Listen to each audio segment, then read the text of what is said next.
importance for this country. Help us to have clarity of thought, and help that at the end of today's deliberations we might do what is best, right, and just for the people of Jamaica, this land which all of us love.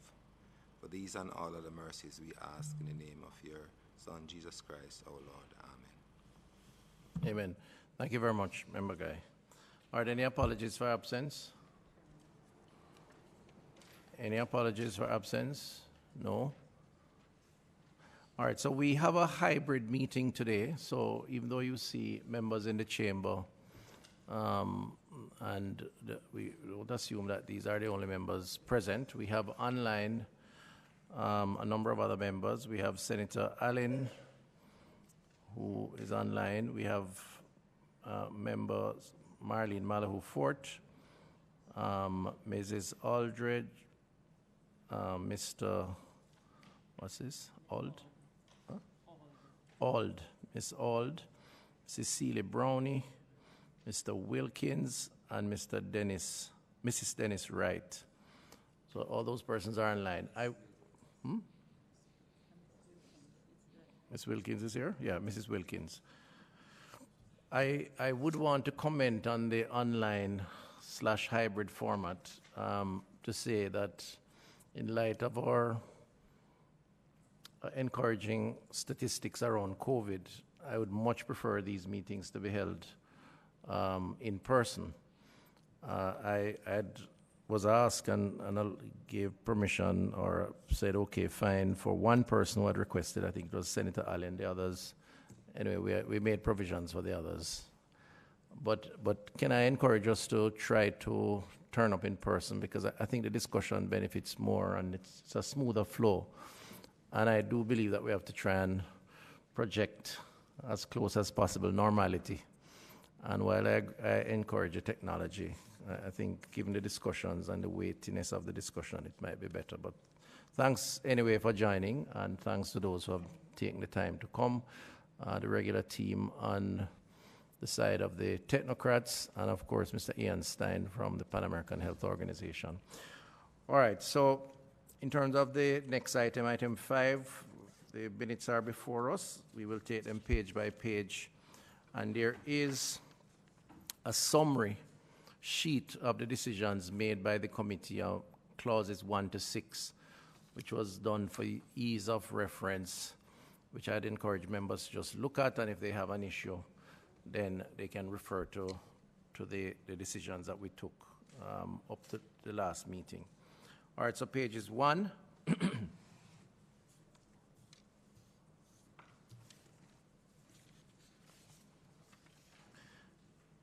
Page 2.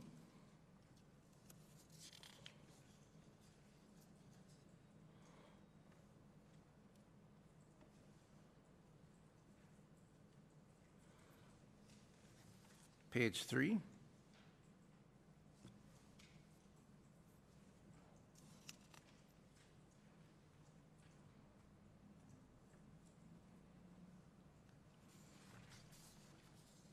Page 4.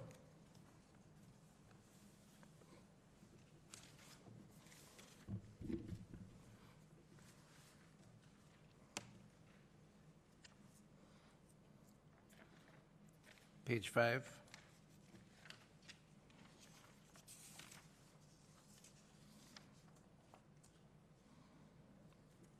Page 6.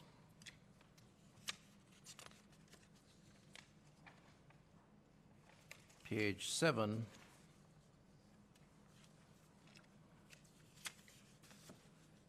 Page 8.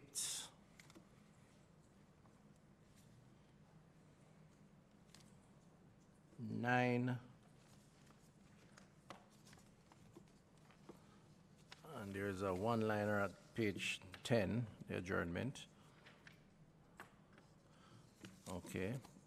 Can I ask for confirmation of the minutes if there are no issues? Oh, the summary page, I refer you to the summary page again, summary sheet of decisions made, if there are any issues that you want to raise around the decisions taken last time.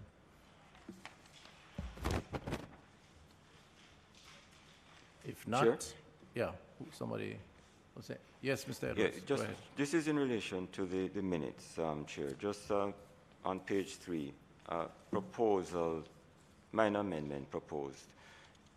In relation to clause 3, the notes in relation to clause 3, the second paragraph, the second sentence begins, Mr. Edwards stated that if the committee accepts a recommendation, the formulation of the language would be done by the representative from the Office of the Parliamentary Counsel.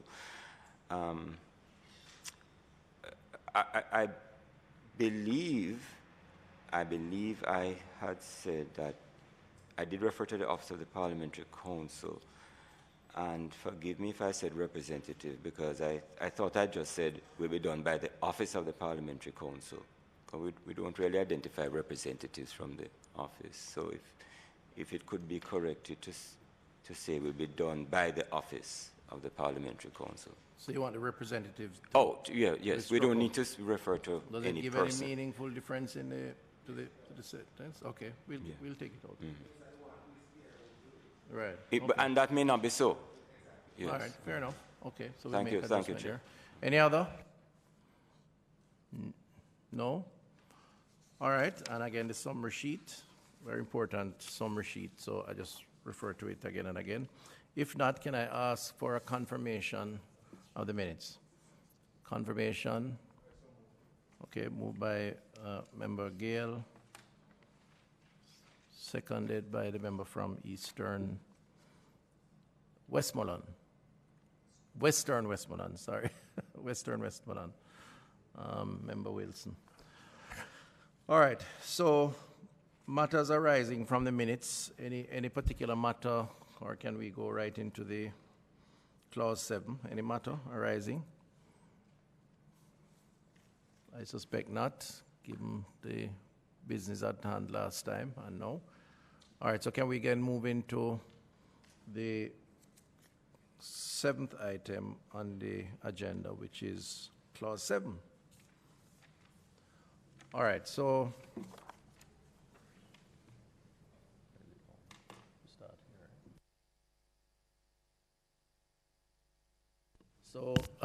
clause 7 of the bill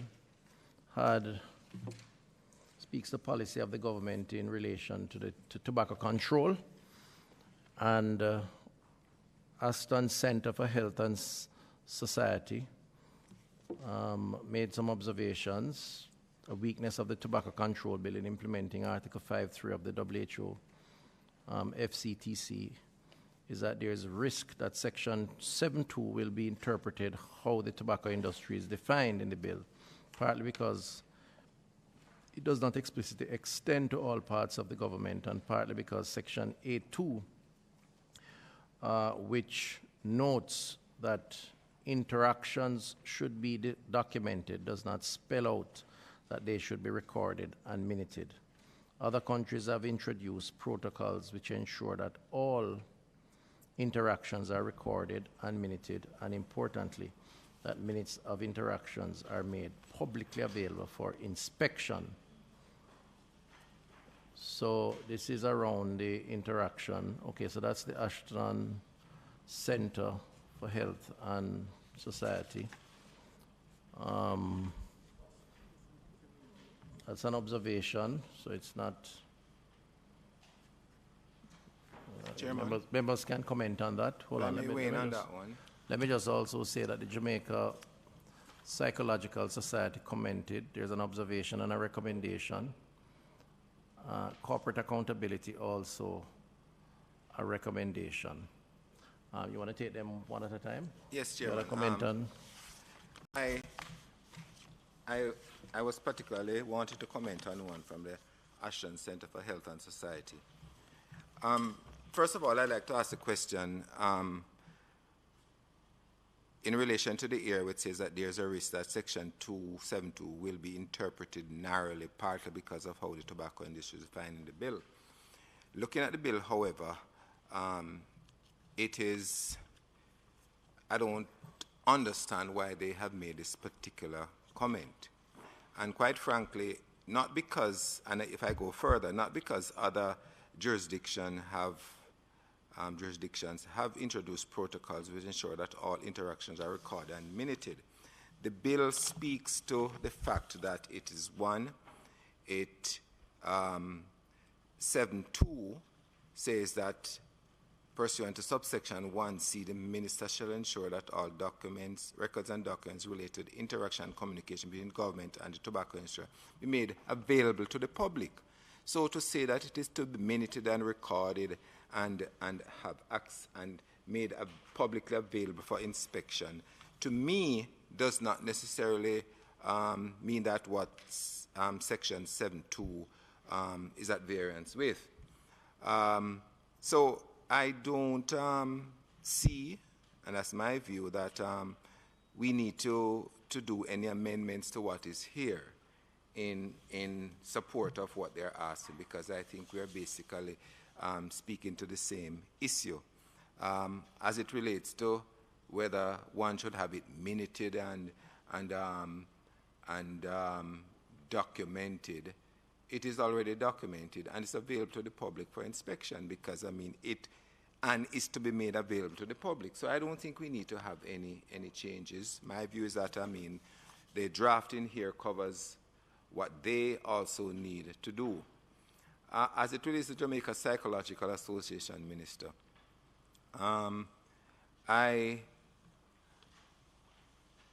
for the record, can we just state what they're asking? They're proposing that Part 3 needs to incorporate a statement highlighting exacerbation of psychological and psychiatric symptoms among certain users, consumers of tobacco. Is this for emphasis, to highlight the ill effects of tobacco, to list them out? What are... Go ahead, you make your point and then I'll ask others to comment. I am going to be at variance with my colleague, professional colleague, in respect of this, because in as much as we agree that there is some... It's all right. That there is need to highlight the exacerbation of psychological and psychiatric symptoms among certain users and consumers of tobacco. I don't think it has to be placed in the legislation. I think there is enough public awareness, there is enough coverage in the bill so far and subsequent clauses of the bill to highlight that. And I don't think, even though Minister meant emphasis and so, I don't think we really need to include it in the draft here. All right, maybe for order, and sorry to do this to you, we should probably go back to the Ashton Center and just determine whether your comments, which I agree with, by the way, is if there's no other comment on that, then we could just accept your recommendation and move on. Was there any other comment on the Ashton Center? I mean, I take the point that you have made, and therefore I'd accept, and then we move on from there. Is that good for members? All right, so if that is the case, then we can move to the Jamaica Psychological Society, and I'm sure that Member Longmore may have a comment on your comment, unless there are others. I'm volunteering her to comment.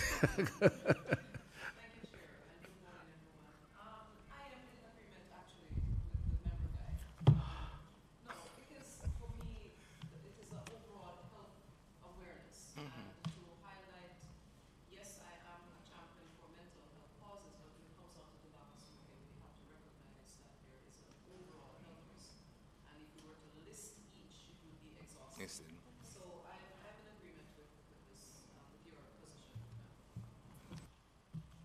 Well, we've heard it from the psychiatrist. Any other member wants to comment?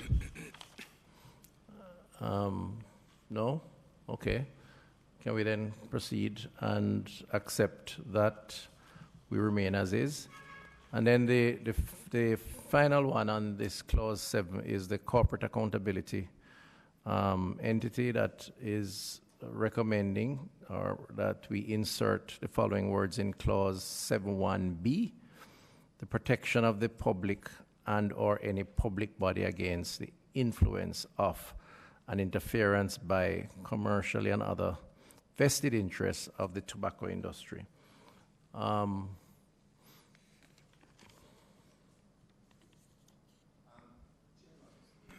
Could Mr. Edwards explain the difference in terms of what is here and what is it that they are requesting? Because I think it's more related to how the law is interpreted or drafted. So could you give us an explanation to see whether we would agree with any change here?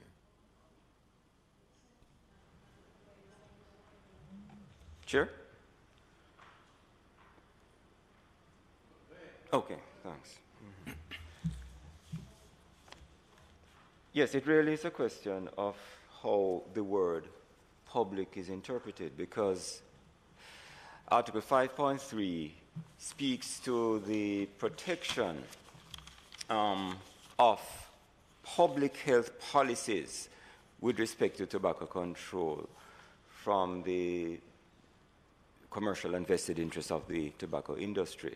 So the question then is, in providing for protection of the public against the influence of these industries, of the industry, does that exclude protection of public bodies? And I would say that the language in the draft should cover consideration of both public in the broadest sense, the citizenry, as well as any entity that is involved in administration of affairs on behalf of the citizenry. But I don't have a problem with adding a few words if that will make it clearer. No, my concern is that in terms of how it is put here, in terms of their commentary, is there a place in the legal drafting arena for that type of language with a slash? Yes, No, that's no. what we're referring to. Oh, I thought you were referring to whether we add the words public body after public. No, man. So it would read, oh. No, the recommendation is quite clear what they want. So I think They wanted the words and or any public body. Right. Well, the and or is a Yes. no-no from a Okay, drafting fine. perspective. Yes. So Yes. so that be what were you referring to in terms of making it more? I thought the question was whether we should make reference to any public body in the provision, whether we should add a reference to No, any but- public body. I thought that was If the I may, question. Chair, that is covered subsequently in the That's what I was in the saying, bill, in terms of public body. Yes. I think we could allow it. I am fine I with think we should keeping allow it as it is. Let it be. All right. So can we then move to item 8, clause 8? Sorry. Chair, before you go to 8, 7.3, could we have I know this question was asked when we were first looking at it, but subsection 2 shall not apply to any record or document which may be promotional in nature or prohibited by disclosure by virtue of any enactment. Could we cite an example of what this could be like? I'm not so clear in my mind as to what this seeks to address or how it could be interpreted.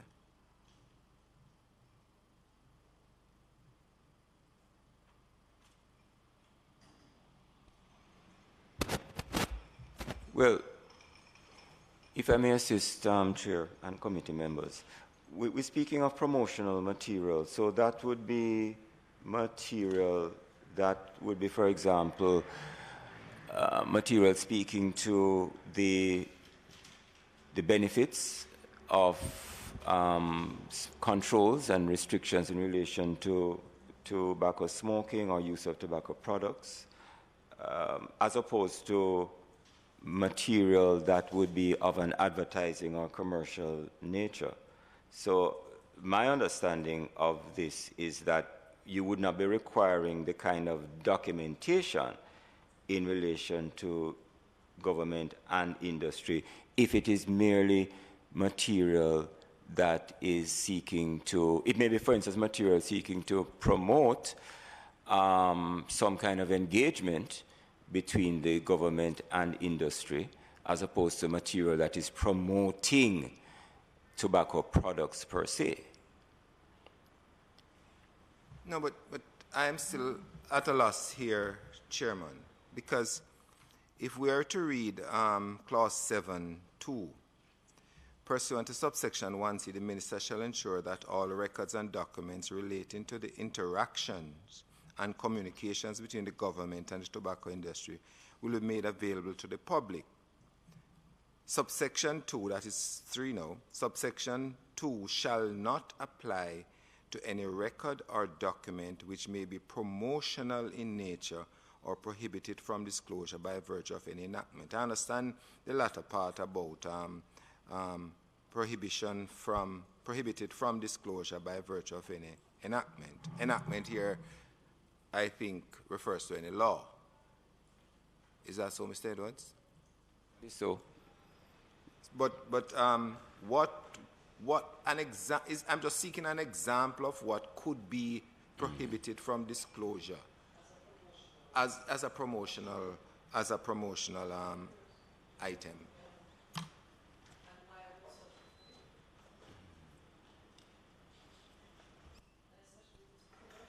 Exactly, you know.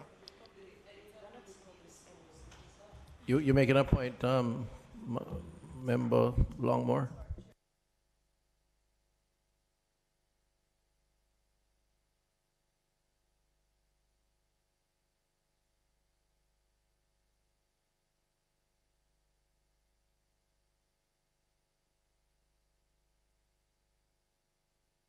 What about the possibility of the, and I'm kind of reaching here, but I can see a connection of the benefits of tobacco taxation, which is an argument that is advanced by the industry to justify its legitimacy and existence. The truth is that the National Health Fund, for example, collects and uses the tax to purchase drugs, which are badly needed, oftentimes to cure illnesses that the tobacco itself consumption creates. But nevertheless, it does make a case for why are you complaining, why are you being restricted. The fact is, every time you light up, X dollars goes to the government's coffers to support people who can't afford drugs. But Chair, is that an indirect, no, I'm just asking, is that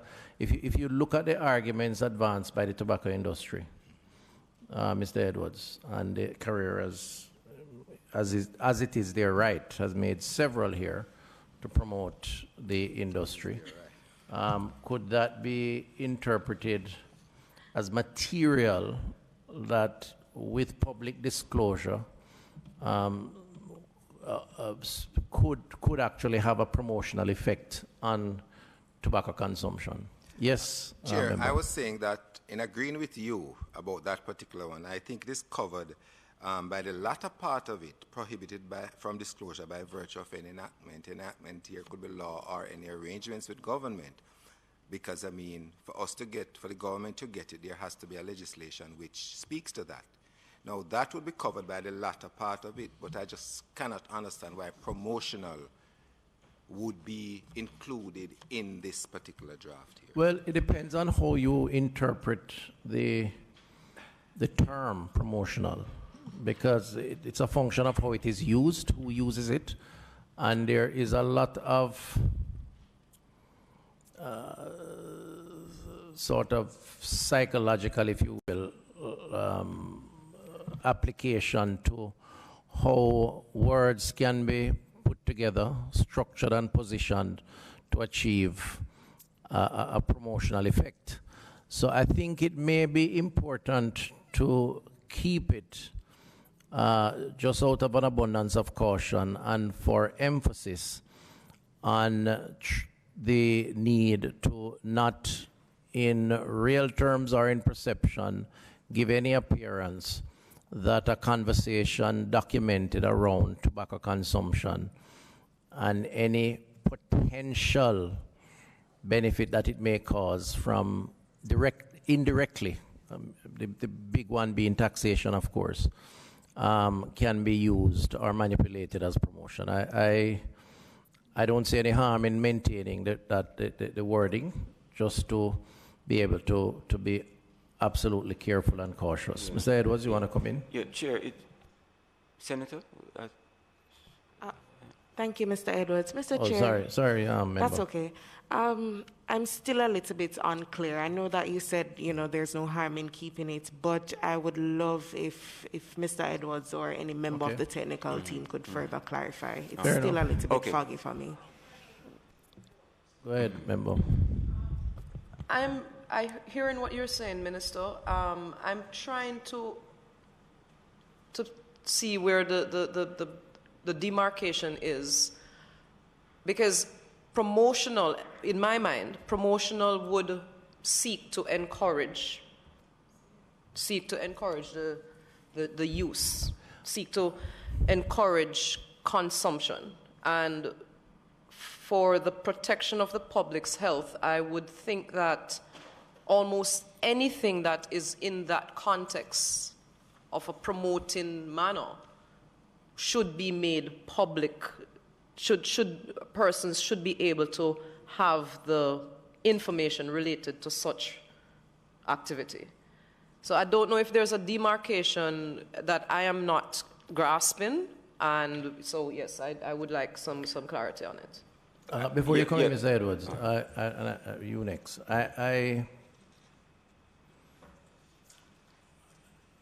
Recently, I saw some tobacco ads in the papers, and it was for information purposes, or so it was positioned. It was information around some change. I don't know if it was the length of the size. You saw that, exactly.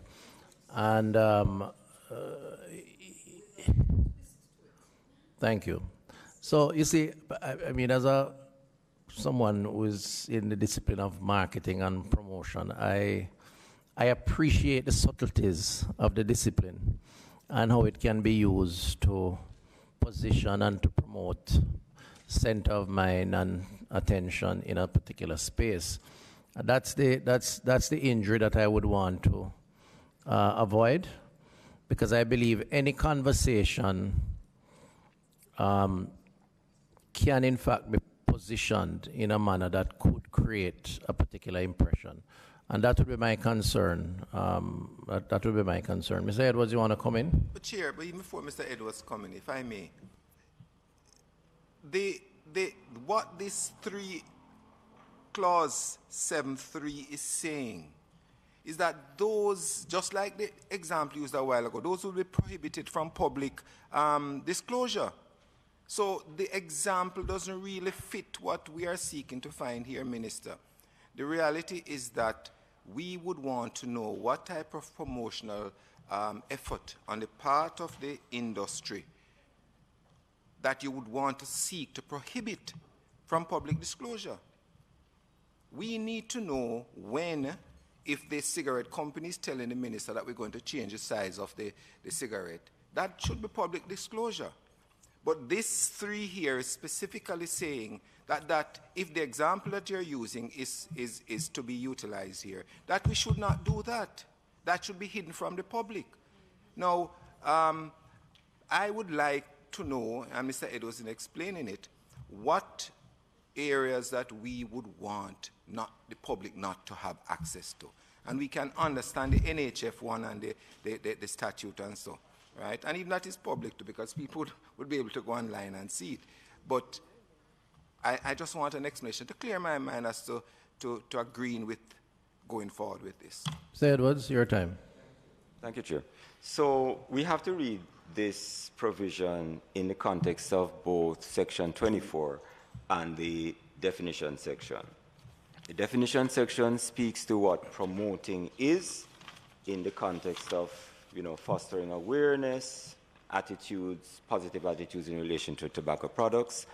Section 24 speaks to prohibition on advertising and promotion. Now, that is in one context. When we look at section 7.3, remembering that the purpose of 7.2 is to require documentation of interactions between government and industry, government and the tobacco industry. What 7.3 is seeking to do is to avoid disclosure where there shouldn't be disclosure, and 2, duplication where it would really be duplication if you are going to be requiring record keeping of material that, in a sense, is already in the public domain. Because if you're speaking of material of a promotional nature, and of course this could be promotional in the sense of promoting matters of health and well-being, matters that are speaking of the benefits of tobacco cessation, or cessation of tobacco use, etc. That can be promotional. If, in fact, you are dealing with material that is of a promotional nature, why do you then require this level of documentation and record keeping if the material is already being used as a promotional nature? So it's almost like saying the material is out there indicating the benefits of cessation, the opportunities for restricting tobacco use. We're talking about public health policy. So the public health benefits of restricting tobacco use.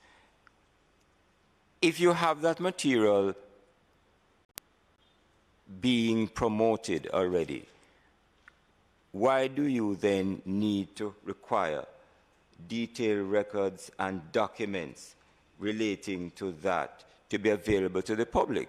So it's speaking of a situation where, why, if you're promoting something, it's already out there, why are you going to require records and documents to be kept in relation to the very act that you're promoting, as opposed to the other element of it, which is dealing with matters that are prohibited from disclosure, which should not be in the public domain at all. Can I ask? You made a point. Can yes, I, sure. Mr. Tucker from NCDA and Ms. Curlew, you have a comment on this particular clause, re-promotion? I'm just listening, Minister, because the legal aspect of it is something I can't comment on. But if it's already out in the public space as part of a promotion and it's available to everybody, then it shouldn't really be an issue. Chair? Go ahead, Ms. Curlew. Yeah.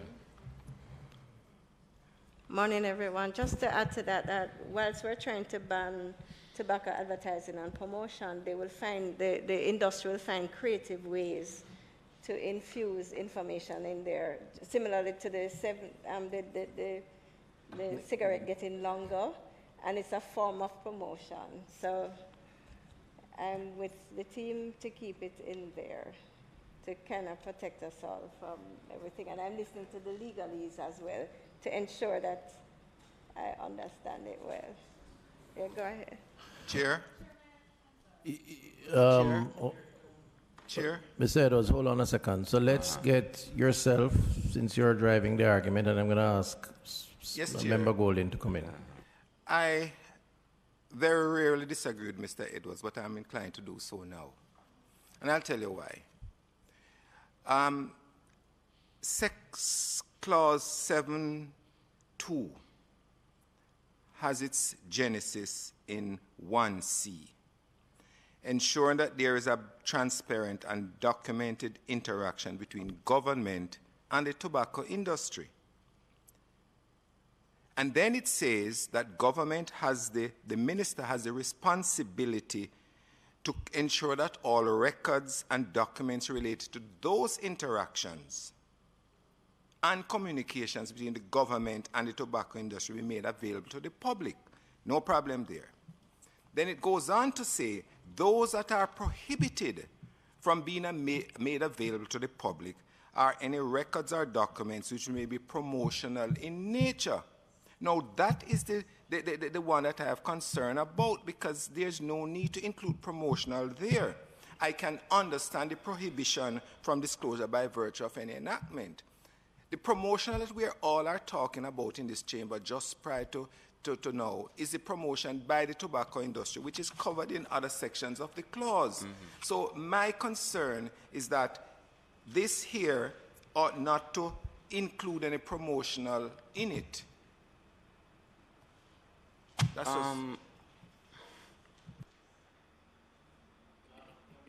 Golin, you had a point? By the way, how do I know that persons online want to comment? I'll just monitor that for me to see if there are any hands up. Okay, all right. We're monitoring, we're tracking. Go ahead, Member Golin.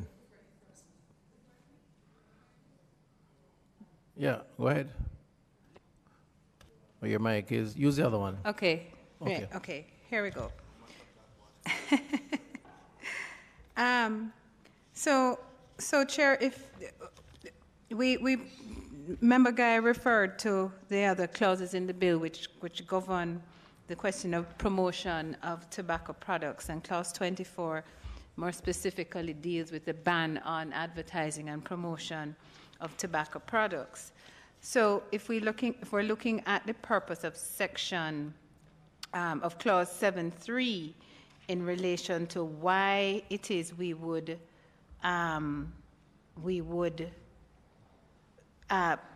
exclude promotional materials from disclosure, it's even more compounded by the fact of clause 24.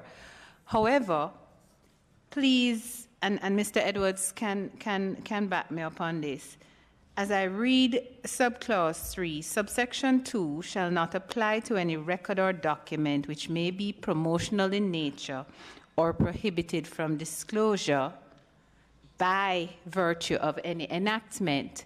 So it is not, as I read it, Mr. Edwards, a carte blanche ban on the disclosure of promotional materials, but that promotional material would have to be by virtue of some other law prohibited from disclosure for whatever purpose that other law would see fit. So that disaggregation between by virtue of any enactment governs the entire clause as I see it. And so I'm not so concerned by this because I don't see it as preventing disclosure unless there is in force some law elsewhere that mandates that. So you're in support of keeping? You are. That's my inclination too, to be honest with you. We seem to have a split position, but I don't see any harm in keeping it, and I see potential benefits in keeping it. So member Guy, I would want to go with a more conservative approach to ensuring that it is there to give support to what we're trying to achieve, generally the spirit of the law.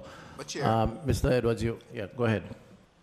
No, are you therefore saying, Minister, that if the tobacco industry writes to the Minister as form a part of interaction with government and tell you, say, that we are going to be selling a cigarette which is going to cure cancer, it is going to do all sorts of things in promoting the cigarette, for example, that you can claim that that particular part of the interaction, the communication that you had with the tobacco industry ought not to be disclosed?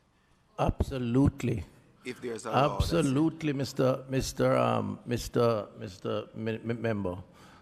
If I first of all, I'm guided by the science, and I have to be. We are, and a claim like that, recognizing the multifaceted nature of the society we live in. So your answer is not absolutely then, just Chairman. Coming out of it's the reverse. No, just coming out of the COVID experience where there's a theory behind every cure. No, and Chair. I would be very, very cautious about that kind of disclosure. Very, very cautious. And that kind of disclosure could not, to my mind, come from the tobacco industry, because it will be clearly promotional. No, I know. So I would definitely say no. I would want to prevent disclosure around that debate, even if my argument was overwhelmingly strong against it. Huh?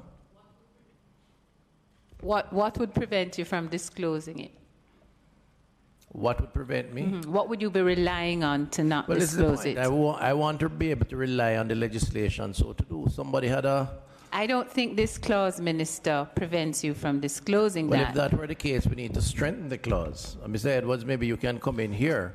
But I know of cases, and I believe all of us have been involved in this, and maybe I'm more sensitive because of my marketing background, where discussions are generated not so much because of truth, but because of conversation and the opportunity to persuade perception and buy-in to fallacious arguments. I mean, we experience it every day. There's another term for it, propaganda.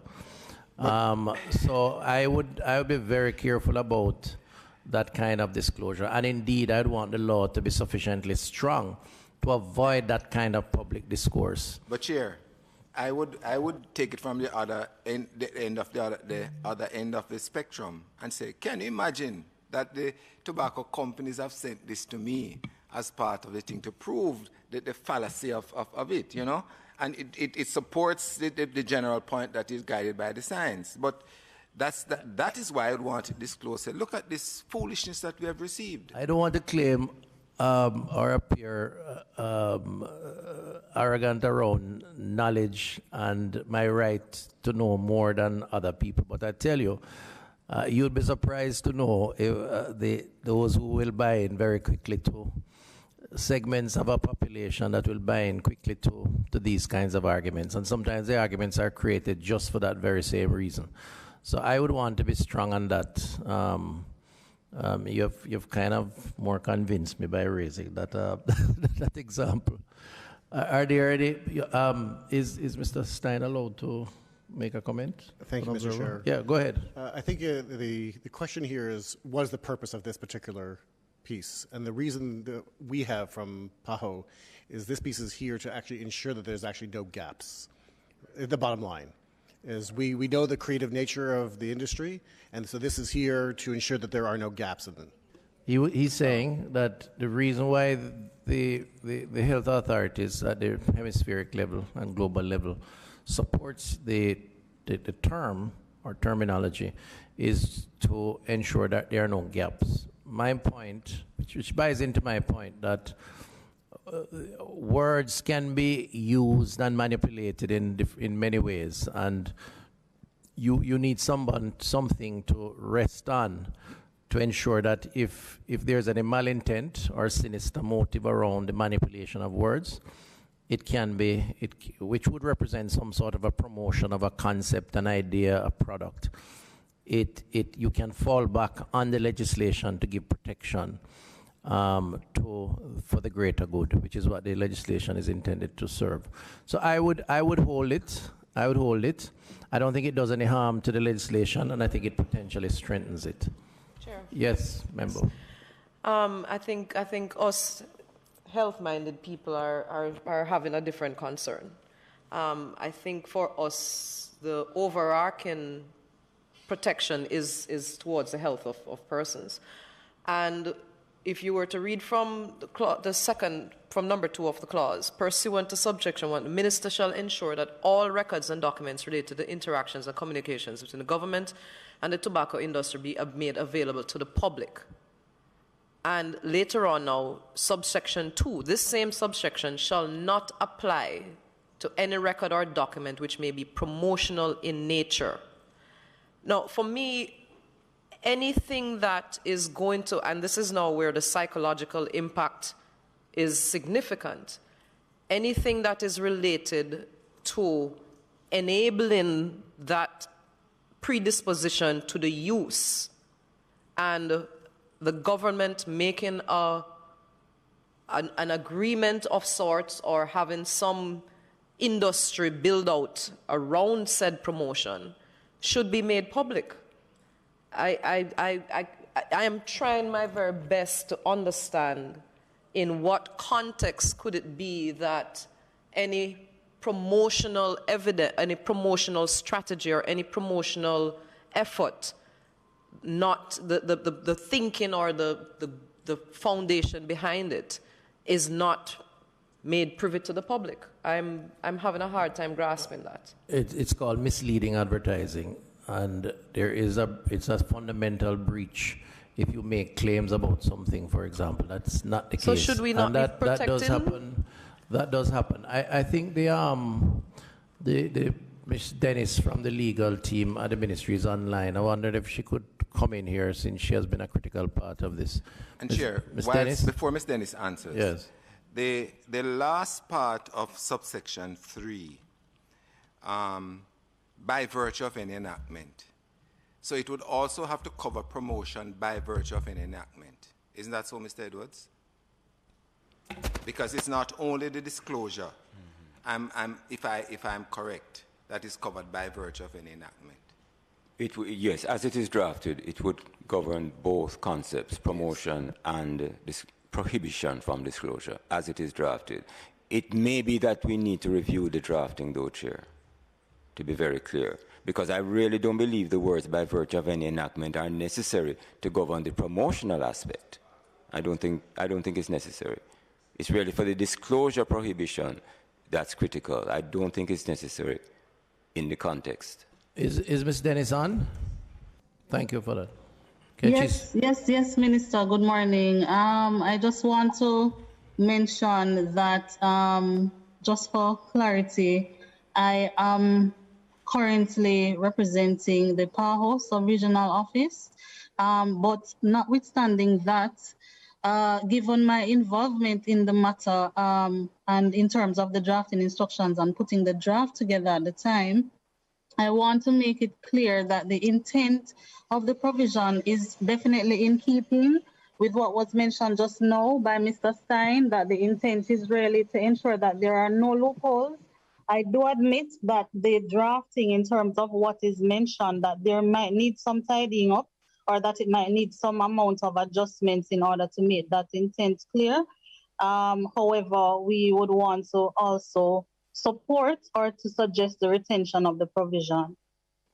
Over to you, Minister. Okay, so Mr. Edwards, what would be your recrafting of that section to ensure that we maintain the sort of protection or support for any possibility of manipulation of documentation for promotional purposes, while addressing some of the untidiness that you've spoken to? Well, it's not too much untidiness, Chair, but with respect, we have to decide whether the word promotion is meant to be limited to promotion in the context of industry promotion.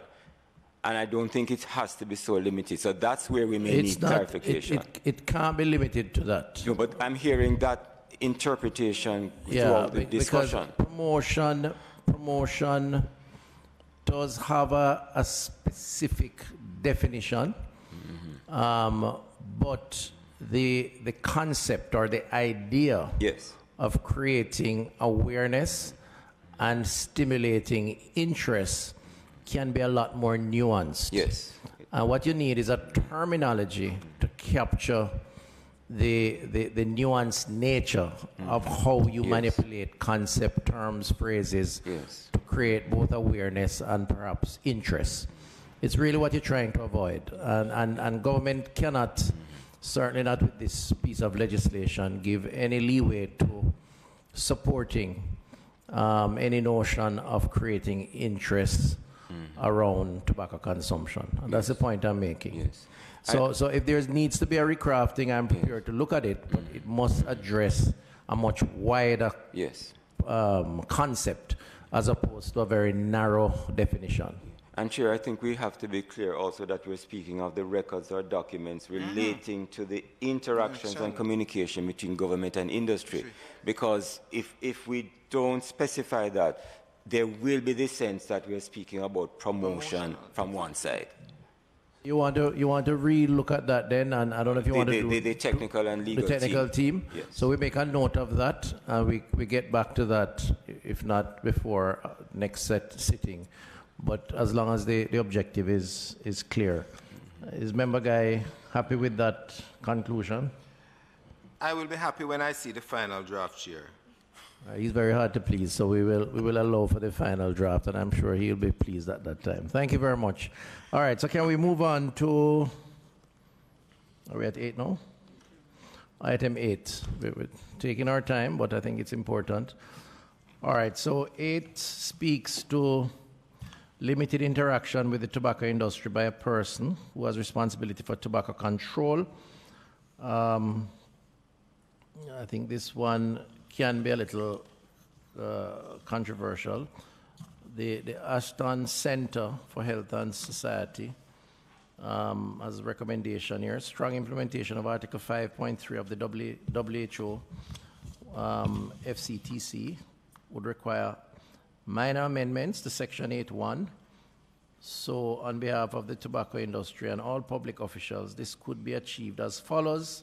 And there's a quote here: a person who acts on behalf of or for the benefit of a public body, the activities of which have an effect on tobacco control, shall not, whether in capacity or otherwise, interact in any manner whatsoever with a person in the tobacco industry or any entity working to further its interests in furtherance of a business activity, except where it is strictly necessary so to do in order to ensure the effective regulation of the tobacco industry, a tobacco product or relevant products.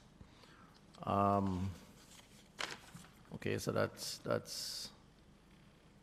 I think that, it continues on the next page where it speaks to Article 5.3, looks at Clause 8.2, to specify that all interaction shall be transparent and recorded and minuted, and for Clause 7.2, amended to ensure interactions across public bodies are made fully transparent. And it's quoting here, pursuant to subsection 1C, the minister shall ensure that all records and documents relating to interaction and communication between public bodies and the tobacco industry and those working to further its interests are made freely accessible to the public. Okay, any comments on that? The last part of that comment, Chair, is already covered. We discussed that in 7 already. Yes, and we I agree. decided as a committee to retain the wording here. A person who acts on behalf of or for the benefit of a public body, the activities of which have an effect on tobacco control shall not, whether in the person's individual capacity or otherwise, interact in any manner whatsoever the person in the tobacco industry or any.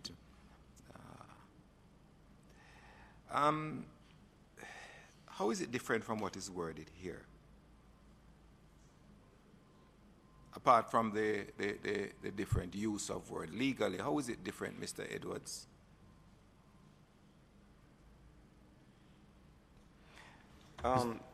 As it is worded now, we speak of a person who acts on behalf of a public body which has responsibility for tobacco control. Mm-hmm. Now, a public body, the activities of which have an effect on tobacco control is a much looser and broader sphere we're dealing with, because that may be an incidental effect and not a body that has responsibility. So the question is really one of policy, whether we want to go that far to speak of a body, the activities of which have an effect on tobacco control. That's a much less, a concept less easier to grasp, that connection between a body whose activities may have an effect on tobacco control, as opposed to a body that has responsibility for tobacco control, and it may create an administrative quagmire. I'm going to cite hypothetical example. Say, in furtherance of this, the minister sets up a tobacco control czar in the ministry, and all his team or her team below her.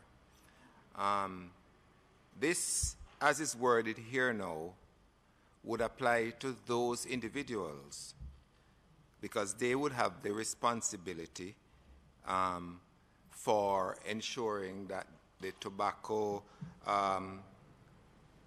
control, that they have no interaction or business venture with anyone in the tobacco industry, right? Now, the example that Ashton is using here now, and if I may extrapolate, would mean that anyone who may even decide or incidentally interacts with somebody in the tobacco industry.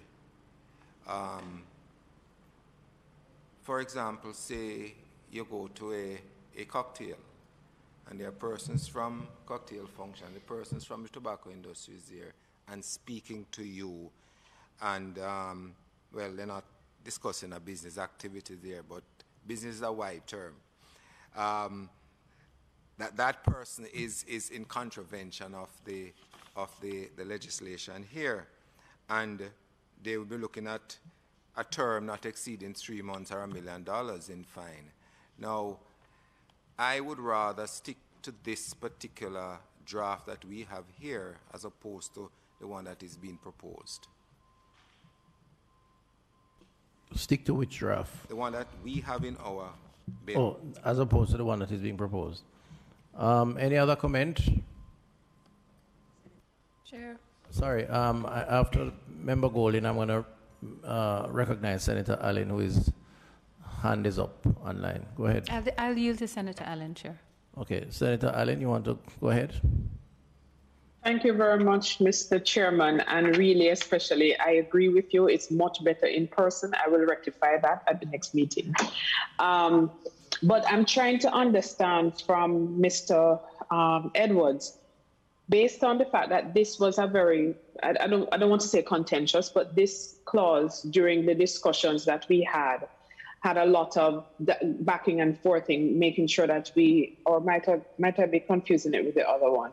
But in any event, based on what was discussed just now in terms of what is proposed by Ashton and what is here, now that I've gotten the further clarification, I might now retract my consideration that I was going with Ashton and stay with what we now have, what we currently have in the bill. So unless it is that Mr. Edwards, based on our discussions throughout, had any recommendations for any amendments to this section. Okay, thank you. Member Golding. Chair, I do believe that in previous submissions and discussions on this clause, I raised some of these issues that I'm going to remind the committee about now. Because what is troubling to me about this clause is the criminalization of that interaction. If I have any interaction, if I interact in any manner whatsoever, I interact in any manner whatsoever with a person in the tobacco industry, with a person in the tobacco industry. Not the CEO, not the CFO, a person in the tobacco industry. In furtherance of a business activity, except where it's strictly necessary to do so, in order to ensure the regulation of the industry, if I interact in any way whatsoever with that person in the tobacco industry, unless I'm looking to regulate the tobacco industry, then I am guilty of a criminal offense. But aren't you dissecting the statement sufficient to exaggerate, for example, the consequences? I mean, would you say, because once you read it in its entirety, Whether it is the man on the floor sweeping the office, as unlikely as that is, the issue really is whether or not the intent. That's what the clause says. It is not just the intent, Chair, with respect. It is not only the intent, it's what the plain language says. Sorry? It's what the plain language of the law says. It's what we prescribe. So oftentimes, and we have had this before, where we enact provisions which we intend to mean one thing, but when it is litigated, the court does exactly what I'm asking this committee to do now, which is to dissect the phrases of the clause and determine whether the breadth of those phrases is what we really intend to put into law. Because we are assigning to the person in the public sector a penalty if they contravene this provision. And I'm always very wary when we do that we are not creating too broad a provision that will capture people not intended to be captured, one, or two, will be abused by those who have the power to bring such a person before the courts. Right. So if I get your point, and I appreciate that. We don't want the law to be so draconian or so ambiguous that it leaves room for manipulation. That can't be the intention. But if there is a way to frame the language, Mr. Edwards and your technical team, that speaks to intent, and I tell you why I think it's important. I give you a little story of my early days as a Minister of Health. A meeting was requested of me by the tobacco industry, and personally, I'm of the view that as a legitimate industry, as undesirable as it is, and as a Minister of Health, I should not say no to a discussion. My position is very clear. It's not to facilitate, it's to re-emphasize why tobacco consumption is bad for you. Anyway, the point is that there is a general rule, up to recently, I think, where health officials stay clear of any discussion at all, even with the tobacco industry. I think the current head of the World Health Organization, I believe I heard him at some point saying that we need to allow for conversation so that we make our case, which I subscribe to. I believe in that. So I certainly would facilitate a discussion, but I'm going to use the opportunity to say why I'm saying, just as we have done here at this Joint Select Committee. So the issue is not so much about a conversation, the issue is around intent and whether or not that conversation is leading to the advancing of, which is how I interpret the clause. You're saying otherwise, you're the legal mind. I'm asking Mr. Edwards if there's another way to emphasize that, the intent issue. And there is, Chair, I would suggest, and I think Mr. Edwards might agree, that some of the language used could be tightened up, could be made more specific to the group that you're looking to capture. But you wouldn't be prohibited if we have drafted this tightly, you wouldn't be prohibited from having those discussions with the tobacco industry under this provision, because it would be in furtherance of tobacco industry regulation. As a legislator, none of us here would be prohibited from having such a conversation. But when we talk about a person, and we talk about a person acting on behalf of, or a person acting for the benefit of, that part I think might be okay. But I would want to have that qualification on that person. Chair. So, yeah, go ahead. Just to recognize, I have no problem with, as it is stated in Clause 8, because I think the greater control and caution comes in Clause 9 that we will be moving towards, which is more specific to the endorsement, acceptance, etc. within the industry. I think that the person in a capacity such as yours, in terms of responsible for tobacco control, there needs to be an avenue for open discussion to enable that level of control and awareness that we would want to seek. So just bringing our attention to Clause 9, that there is also another tier to the protection. Okay, Member Gale and then Member Guy. Chair, I might not have a legal mind, save and except when I'm protecting a worker. But when I look at this particular clause, it appears in my mind somewhat far and wide. A person who acts on behalf of or for the benefit of a public body which has responsibility for tobacco control. Now, that can be wide and that can also be expansive.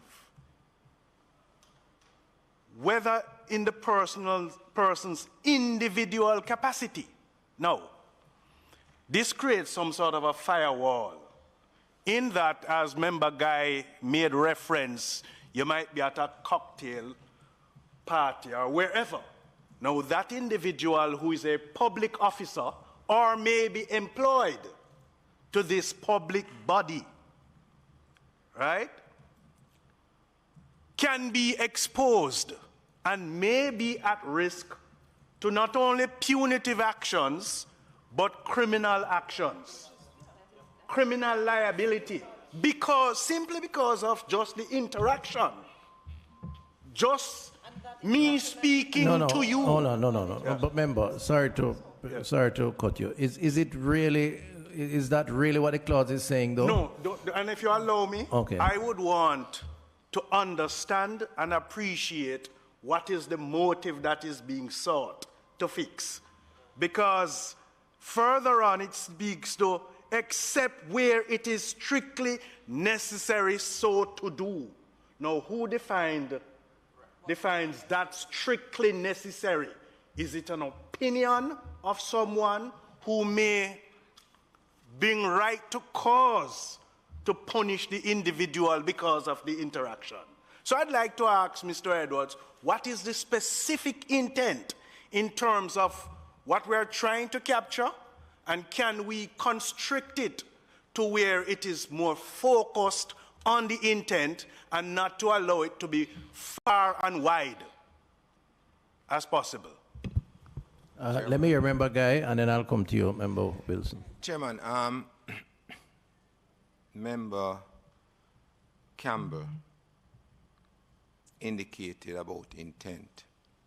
I have 2 points, and we have to be clear what the intent is. I remember some time ago there was a case in the Supreme Court that they had to send for the Hansard because the judge wanted to know what was the intent of the Parliament in creating this piece of legislation. But further in it, is it that we, in the discussion we have had, and yes, I mentioned the cocktail party, but it also says that in furtherance of a business activity. Now, the business activity, could we have a tidying up of the statement to say a business activity in the tobacco industry? Because if you are going to say, for example, Senator Gale finds himself with a little money and he's going to be investing in a business with a man who, or a lady who is involved in the tobacco industry, you, based on this clause, is telling him that he cannot have that interaction unless he has another $1 million or 3 months spare time to rot in jail. Now, we need to have this clearly clarified here, explained, put in the legislation so that we have no missteps in terms of what our intent is.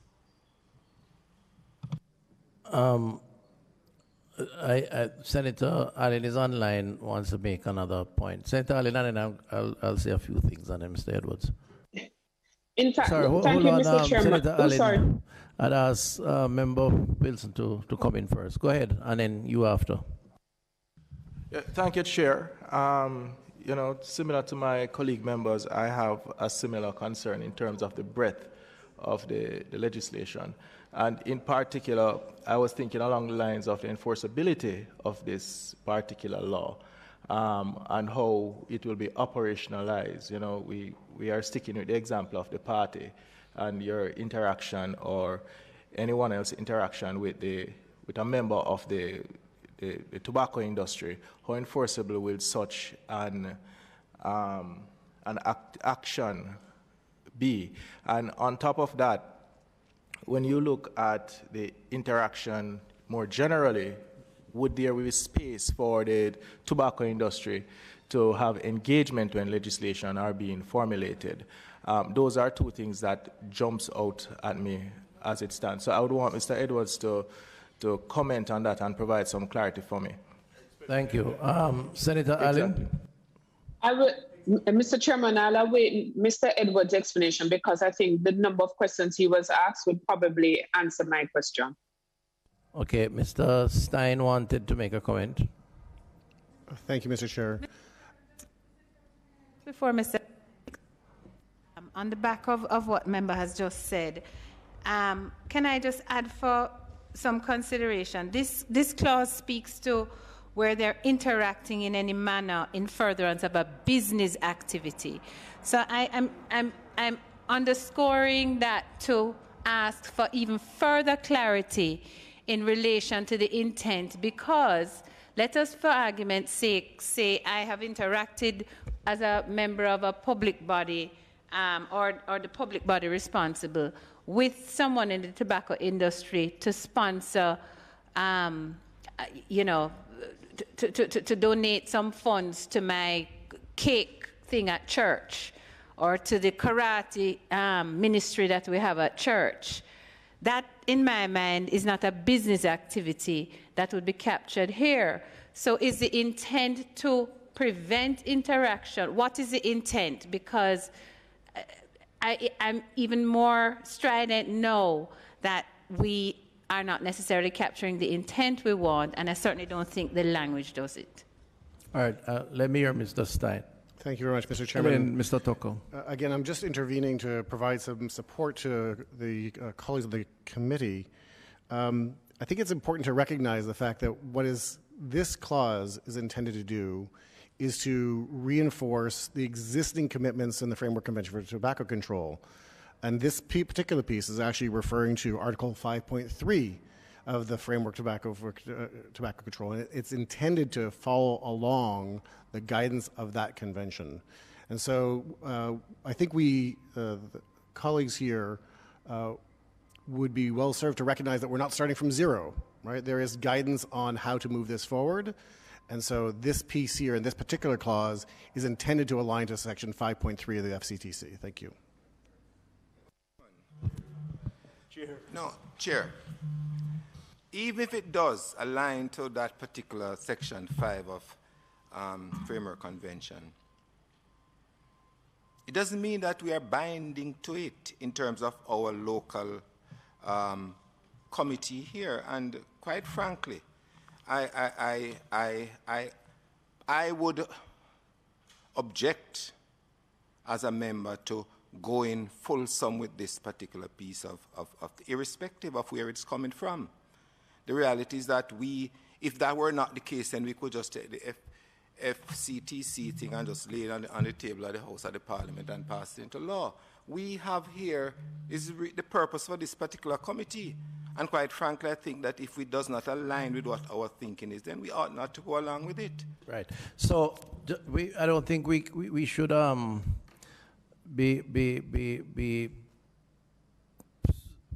recognize the contribution as a contribution intended to have an wholesale adoption of the FTC recommendations. I want to get us back to the issue around intent, because that's where I think the injury is either being perpetrated or the issue is being addressed. I have a challenge with interpreting aspects of the sentence and not considering it in its entirety. And I do believe that it is subject to misinterpretation if we emphasize two words as opposed to the full sentence. Chairman, can I just interrupt you per section? I did give all of you an opportunity to, but... Yes, but I think you're misinterpreting what I... No, because I'm taking your comments to be on the back of what I said, and I think you're misinterpreting what I said. Not only yours, but others. But I'm going to allow you shortly. I do believe that if that possible misinterpretation exists based on how it is structured, and I'm supporting your point in this regard, then we should tighten it up, Mr. Edwards.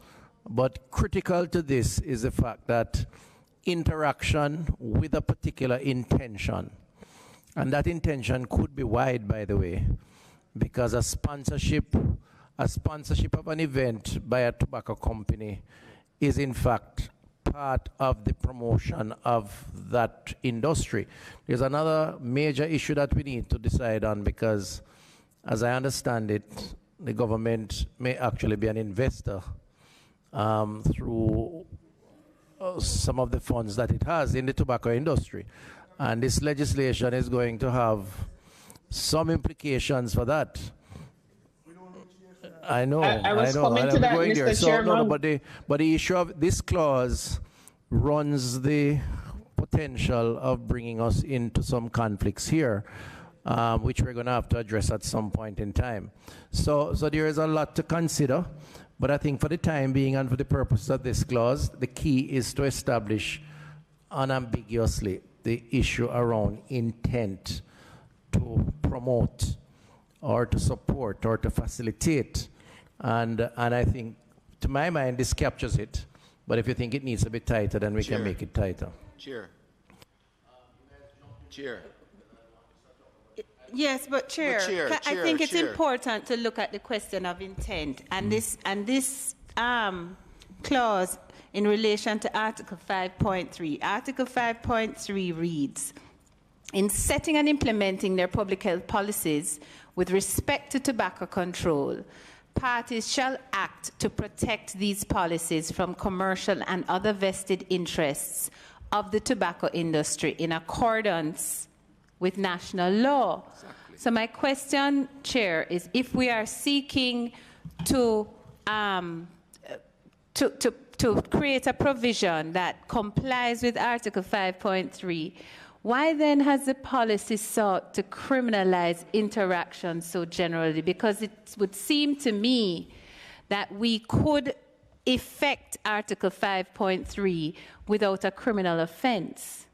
Well, it's not a generalization as it is. It speaks to not just an interaction, but an interaction with a particular purpose.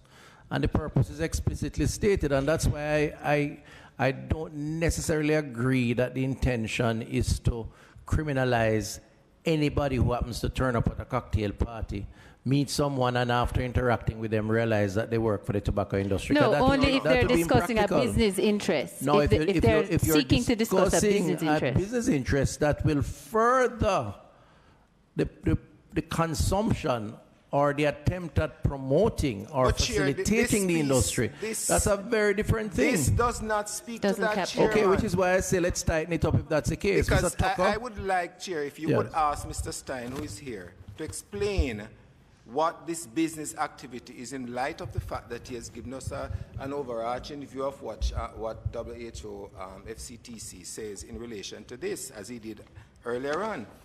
Are you saying in the example that I cited that if member Gale comes into some money and wants to invest with somebody who is connected to the tobacco industry but not in the field of the tobacco industry, if he invests and with that particular person, because as is the draft says, in furtherance of a business activity, it doesn't say what type of business activity, right? And if he does that, what it basically means that he would have to find another $3 million or spare time of 3 months to rot in jail, right? It cannot be. It cannot be, right? So we have to make sure that the business activity that we are speaking to here is not, well, we know it is confined to the tobacco industry. We know it's confined to some aspect of the tobacco industry, but it cannot be just a business activity. Okay, member, I think you've made your point, and I sense the passion. Let me ask, I want to ask Mr. Stein to respond, but I think Mr. Tucker was waiting on making a comment as a member of the lead on the NCDA. Go ahead. Yeah, Minister, I'm not a legal person, and I agree with you. Maybe a good thing, by the way. Go ahead. The language just needs to be tightened, because if you just say business activity that promotes the interests of the tobacco industry, it will solve the problem we're talking about. And just take out the part, except where it is strictly necessary to do so. Because 9 does explain and goes into depth as to what exactly this speaks about. So your thing is to tighten up the language. Yes, Mr. Stein, you want to do a quick response to Member Guy and for the benefit of all of us? If I may, firstly, I concur with what the general consensus has been, is there's some tightening of the language that would be recommended here. As a one step backwards, if I may, just comment on the fact that the government of Jamaica has actually signed on to the FCTC. Right, it's ratified and therefore bound by some of the conventions contained therein. So that's old pieces. We're trying to move forward on this piece. So in this particular piece, as I say, I think the tightening of the language would be a benefit for everyone. Right. So you're saying too that maybe the language could be tighter.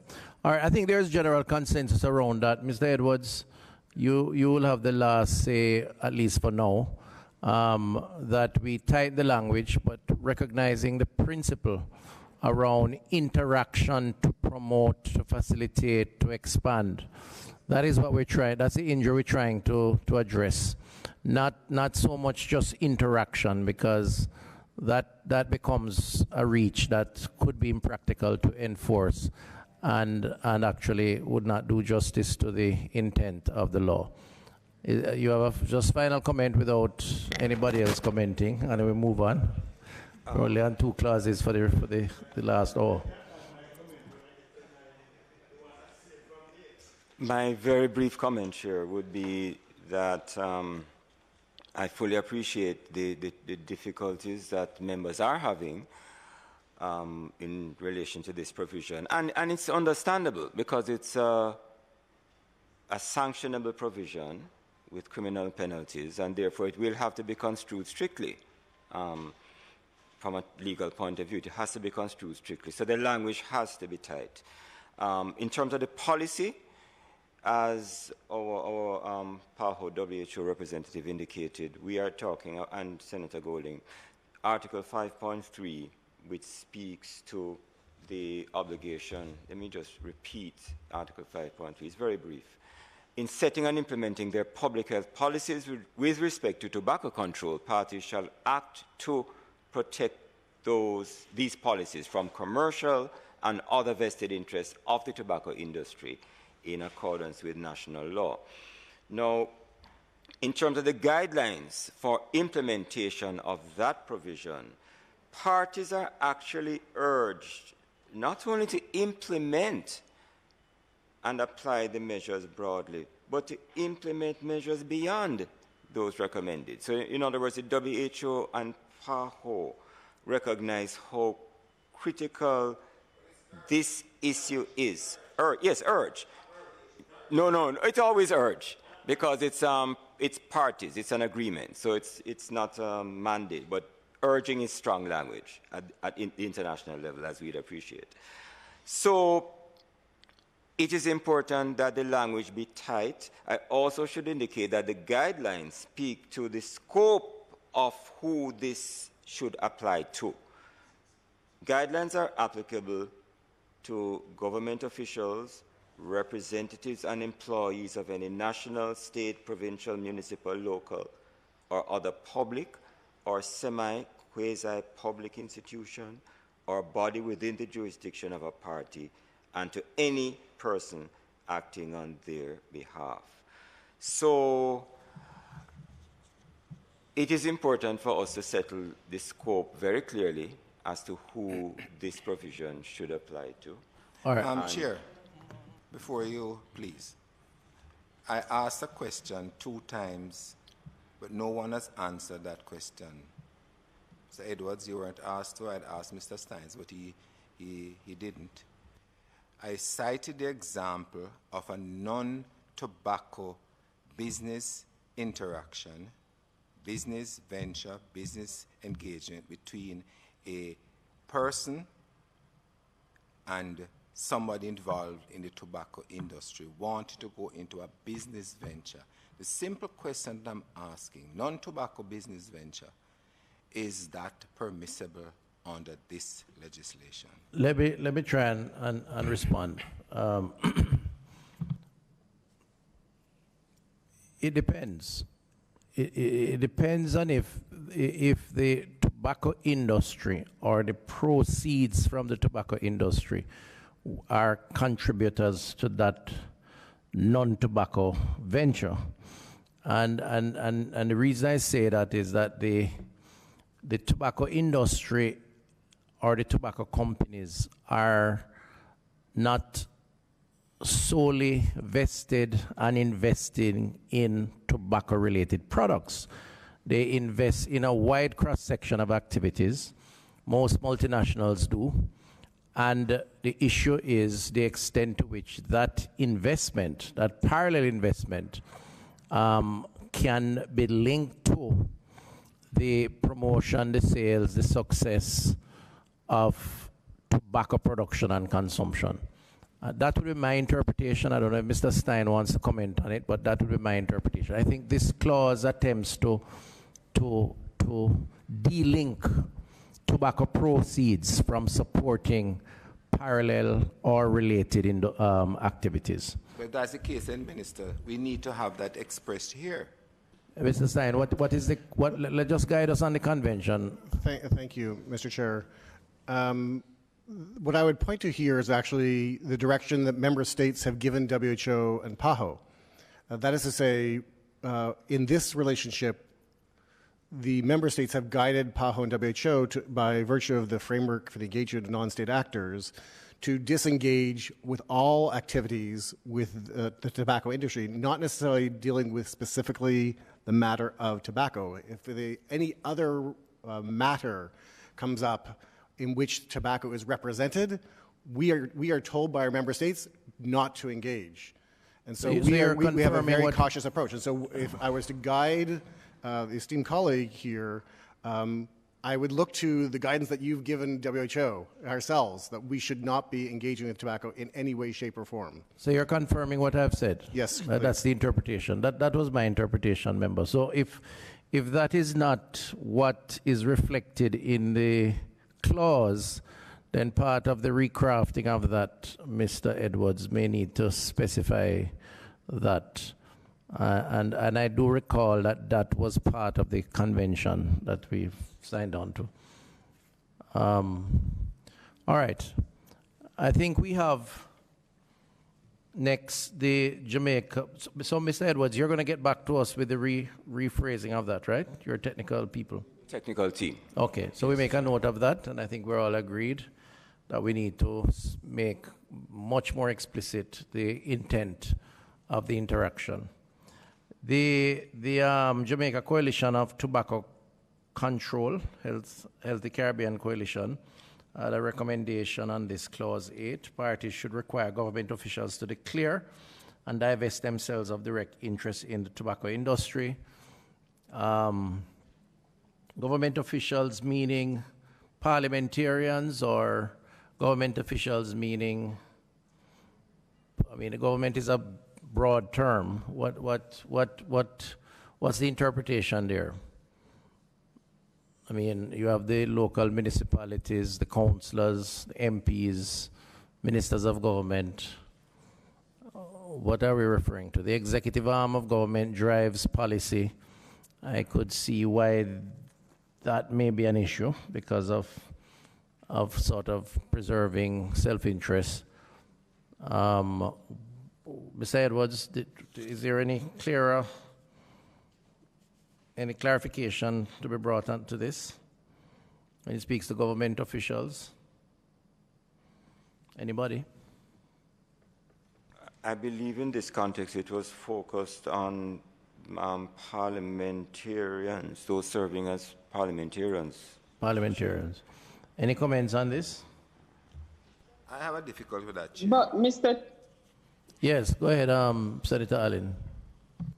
If what Mr. thank you. If what Mr. Edwards is saying and it's only parliamentarians, then that might not be fair and reasonable, because according to what we have said that we have signed on to in terms of the FCTC, which is saying no form of interaction at all with any level wherever, then why should we in the government seek to, not that I agree with it, but why should we seek to only limit it to parliamentarians when there are other government officials in other capacities who could be the ones that we're seeking to ensure that there are no dubious activities?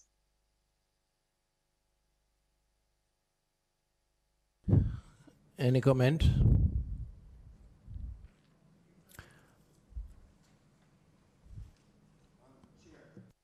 The comments you made to are from the Jamaica Coalition of Tobacco Control, right? And their recommendation, the party should require government officials to declare and divest themselves of direct interest in the tobacco industry, meaning all of those who have shares in the tobacco industry or otherwise should declare and divest. But that comment was made under Clause 8. Where in Clause 8 is that particular comment referring to? Is it the person who acts on behalf of or for the benefit of a public body? Mr. Edwards, can you clear up that for me, please? Because if the comment is on 8, to me it seems to be misplaced and really should probably be on the 9, which we will interrogate when we get there. No, but it could be viewed as an opinion by that body. No, it is. In terms of wanting to seek to insert it in 8 when 8 wasn't really saying that. So we have to determine as a committee whether we accept that recommendation or not. I personally don't accept it. I don't accept it because I don't believe that it belongs into 8. And they never defined. It's misplaced. Yes, I believe it's misplaced. Okay. And it would have to be a new clause somewhere else. Mr. Edwards? A little difficulty also with this recommendation and its placement myself. I'm having some difficulty. All right, can you just bracket that and I'll have to go to the background. and replace it where it needs to be. So let's continue with the structured approach. So Carreras Limited had some comments here. They take strong issue with the clause. Of course, they are concerned about the disproportionate prohibition on investment in tobacco industry, and they cite the government's own involvement through the National Insurance Scheme. National Insurance Scheme. And here is another further comment on that.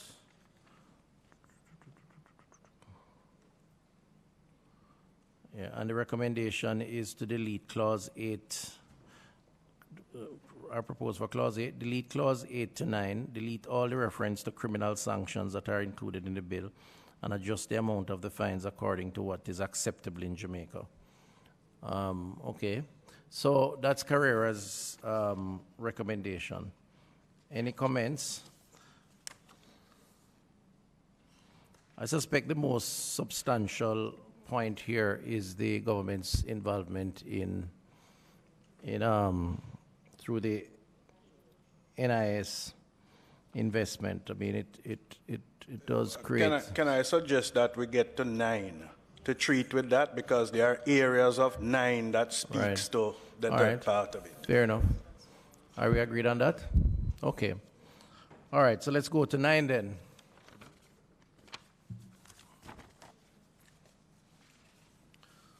So 9, a lot.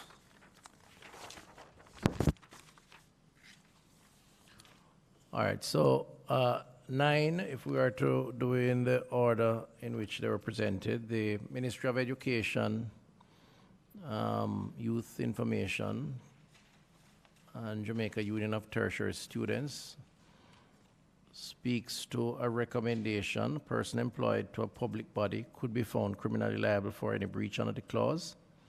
Based on the wording used, could include something as commonplace as accepting a scholarship currently offered by a local cigarette company.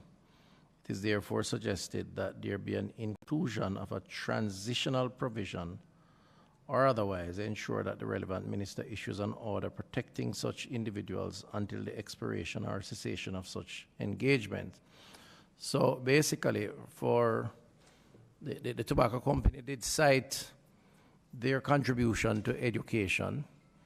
The challenge here, as I would see it, is well, certainly we don't want to criminalize a student who may benefit from a benefit for advanced education.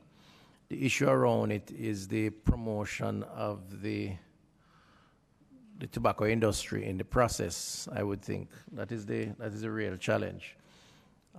Is there any way to give some protection or to separate the two? Chair, if I may remind the committee that there is a transitional provision at clause 36, which allows a period of time for persons who would become subject to this act to bring their operations in line. Currently, it is 6 months. That's in clause 36. So I just wanted to remind members. So that issue is addressed then? Well, insofar as it now is stated in clause 36. Yes, Chair. Okay. Yes. Senator. Mr. Chair, I know the clarification from Mr. Edwards, but I don't think it addresses sufficiently the issue that JUTS is bringing to the fore. Because what if a student, their scholarship or their period in whatever institution, it extends beyond that 6 months. Section 36 wouldn't provide for that or address that. So I think what they're asking for is that whatever scholarships are already awarded to students, they would, be in play towards the end of their time at the institution. That's my understanding of it, and I think that's justified. Yeah, well, Chair, I was merely bringing to the committee's attention that, or reminding the committee of that clause, and therefore that clause may be up for further elaboration or modification as may be appropriate. The principle of using proceeds from tobacco to promote a scholarship, is it much different from using proceeds from tobacco to promote the NHF's medication purchases? I had an issue recently, I must say, this is not time for alcohol discussion, where I had a real issue with the promotion of donations by alcohol companies on the compound of hospitals, and I stopped it. And my issue was that we needed the sanitizers. The sanitizers constitute, it's 90% alcohol. We were in a pandemic. But what we didn't need was an alcohol brand being displayed to promoting consumption of alcohol of all places on the compound of a hospital. Many people didn't understand that, but I thought it was an important distinction. I'm just wondering whether or not the principle here of the benefits to those who can't afford to have a scholarship without it becoming a promotional tool for the tobacco consumption. I don't know. Members? Yes, Senator, and then I'll come to you, Senator. Mr. Chair, I'm inclined to agree with you on that one, that it can be offered to students without the additional promotion of the industry. I am not sure, but I saw something in the Barbados law that dictates how they are able to offer these incentives without having the promotional aspect of it. So possibly that's something that we could look at and model after. But in my view, it is similar to the NIS provision, and so I do think that the scholarships can remain for students. However, we might have to alter and dictate how it is offered. Senator Longmore, Member Longmore. Thank you, Chair. I can't remember exactly where, but a solution was suggested by the Psychiatric Association in terms of this association with educational activities, sporting activities, that the contributions could be made carte blanche in an anonymous way to like the Chase Fund or to a universal fund, so that there is the support that can be had for those who may benefit, but there is no definite alignment to the industry itself. And I think that that is a compromise that could be considered. And as I said, I think there's a provision somewhere else that speaks to it, that suggestion was made. So I don't know if Mr. Edwards probably can align the two, but in no way can we, I think that we should be endorsing that association with educational activities. Any other member? Yes, Member Wilson. Thank you, Chair. I'm tending to agree with a lot of what you said, but I'm kind of torn because I represent a constituency that I know the kids would and the parents would appreciate the sponsorship.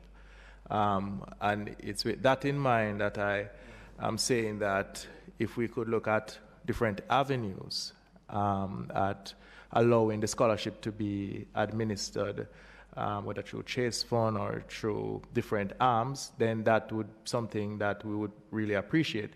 And then to you, Mr. Edwards, and I agree with my member colleague that stated that the 6 months would definitely not be adequate when you're looking at sponsorship of university students.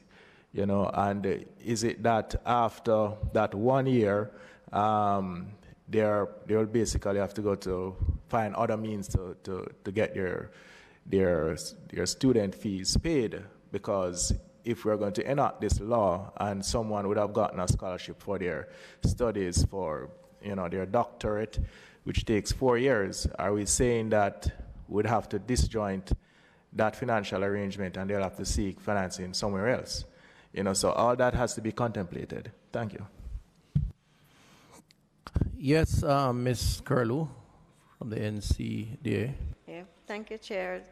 We have to consider, I agree with the recommendations that certainly we need to find other sources of funding for these scholarships, but we have to recognize that the tobacco industry targets these young persons. And if you're giving me sponsorship, then there's some loyalty that I will give you. And what it does as well is make their products more attractive to them and less harmful. And with risk perception dwindling, and also the fact that we have current use among our adolescents at about 16% of tobacco, e-cigarettes is about 11%. We are concerned and would rather the sponsorship not be there, scholarships be there at all for the adolescents or for children or anybody attending school, because once they start using earlier, then you'll get a lifetime user. So that's a way of targeting them. So for us, we would rather it be a no-no. But I agree that we need to find the money elsewhere, so whether through Chase or other. I don't want to turn this committee into how taxes are raised to support government programs, because that's a much wider conversation, and I may get into an argument with Member Guy on the wider conversation, that is. But the idea of delinking the contribution for specific awards into instead a pool, as a Chase would do, a Chase Fund would represent, to me sounds like a good attempt at separating any perceptions that would be created around the industry. I don't think persons who take medication from NHF are happy with tobacco, particularly those who have to go to the National Chest Hospital with respiratory illness from smoking, or first-hand or second-hand. I just wondered whether or not that is a viable option, as proposed by Member Longmore. What are your thoughts? Yes, Chair. We're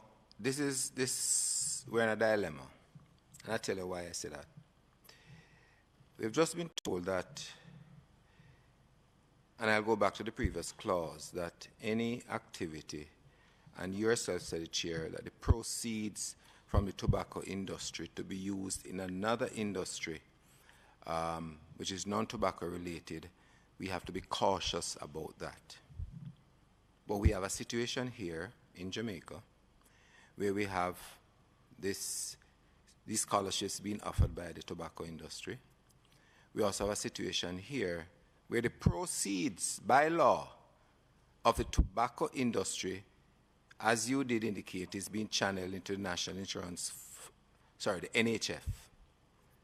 We also have a situation where the National Insurance Fund has about 20% of their shares in the Carreras, in the tobacco industry, Carreras. How do we know, as a group of parliamentarians, in good conscience, tell the persons out there who get the scholarship to try attend university to become persons who can contribute to the society? Not all of them going to be smokers, although I agree with Ms. Curlew that they can be influenced by that. But you tell them that if the playing field is not level, because government will still collect their taxes, government will still have their investment in an industry which you want John Public not to be a part of, which you want parliamentarians not to be investing in. But the state can do it. And the state does not incur any penalties for doing it. And that is where we have, as parliamentarians, to decide how is it that we're going to navigate through this. Because it is a quandary right now in my mind when you speak about the scholarships and when you speak about what the state takes from it. So, member, I appreciate it, but I take a slightly different view. I buy into the phrase about navigating, because that's the nature of life. We have to navigate through these things. The truth is, unless you're dealing with an industry that is illegal and therefore has to be totally, the laws enforce its discontinuation or its non-activity, for want of a better terminology. The other aspects of it would be, in this instance, to separate the promotion and facilitation of the industry through the channels that we know, and to at the same time account for its activities, the deleterious activities, the choices that people make nevertheless, but the impact it is having on the society in a way that will seek to address that impact. Now, I'm not jumping to the national insurance scheme, but there are some discussions that can be had around the role of that fund, just as there are discussions that can be had around the role of the National Health Fund. There are discussions that can be had, pros and cons, around supporting education. The issue is, how do you frame it? How do you package it to ensure that those who are directly benefiting do not see that benefit in a way that is going to promote, in this instance, tobacco consumption or facilitation? And that's the navigation that I think is going to be necessary as long as this industry is legally operating. And this is not an attempt at not having an industry. Yeah, it's really about how you navigate around the issues. So from the scholarship standpoint, if we were to get back to this particular recommendation, it seems to me that you have two options. The first is to say no, which comes with side effects, if you will. The other is to de-link the resources, which means, I think, a recommendation by Member Longmore, which would be to place those funds, if the tobacco company is so inclined and cares more about education than about the promotion of the product or lifestyle, to contribute a particular amount to a fund. Or it could be a requirement, as is the case with other activities, to contributing to that particular fund. So that would be my position. Let me hear Chairman, what Mr. Stein has to say. No, could I intervene? Yeah, go ahead. Go ahead. I think we're fooling ourselves, Mr. Chairman, because recall earlier on I asked a question as to about an industry that somebody in the sector is not necessarily promoting a tobacco business enterprise. And the reasoning I got was that as long as the funds for that particular business had its genesis in the tobacco industry. Now, however we want to package it, however we want to look at it, however we want to navigate through this, the basis is that those funds are coming from the proceeds of the tobacco industry. Let's not kid ourselves. So we have to decide what is it that we want, and we can't pretty it up to make it not seem to be coming from the tobacco industry. Okay, let me hear Mr. Stein, and then I'll comment. Thank you very much. I recognize the fact that many of the people in this chamber do not know me very well, having only been here for a few months, almost half a year now. However, let me show you a little bit of what I am in terms of my character. Is of all the things that I refer to when I discuss these types of things, I talk about the slippery slope, right? Once we're talking about the slippery slope, we start here and you end up way down the path. And so from our position, and of course from my position as well, is the answer to your question, Mr. Chairman, which way do you go? The answer is no. Right? We don't allow scholarships because of what the esteemed member had just mentioned, is the fact that we know where these sources of funds come from. You could try to de-link them, but the reality is the fact that the industry themselves will not allow them to be linked. The industry themselves will use it as a means of promotion, whether we want it to happen or not. So we may try to de-link it, but the industry themselves will use it as a form of promotion. And we must do, if we need to take any action on anything, it is on these efforts to try to gain traction with young persons. We're by allowing the scholarship piece to move forward, we'd actually be doing them a disservice. And allow me just to recognize a couple things that I just need to look down at my phone at for the statistics on this one, is that over the past 3 years, the Carreras scholarships have distributed $30 million in scholarships, about $10 million annually. Okay, that's the facts, but it's estimated that represents 0.12 of the health expenditures related to smoking attributable disease, and the 0.02 of the total cost of smoking attributable to disease to the Jamaican economy. So we're talking about a real disproportionate thing. We're getting a small input for scholarships from an industry that we're trying to regulate, and the cost to the health system is exceptionally high. And it's also not just a short-term cost, it's a long-term cost, because people who smoke tend to have children who smoke as well. So it's a continuing thing. Thank you. Thank you. I think the point is made. Were you Member Guy arguing in support of non-support for the scholarships as it relates to this? Because I mean, implicitly it came across that way. I just wanted you to be explicit. Are you saying that it comes across a bit hypocritical if we were to support the funding and at the same time not other forms of interaction? Okay, so you're aligned to Mr. Stein's position. I'm aligned to a position which I think that we need to have a level playing field. Okay, fair enough. That's another way to put it, and I appreciate that. I see Senator Allen's hand up.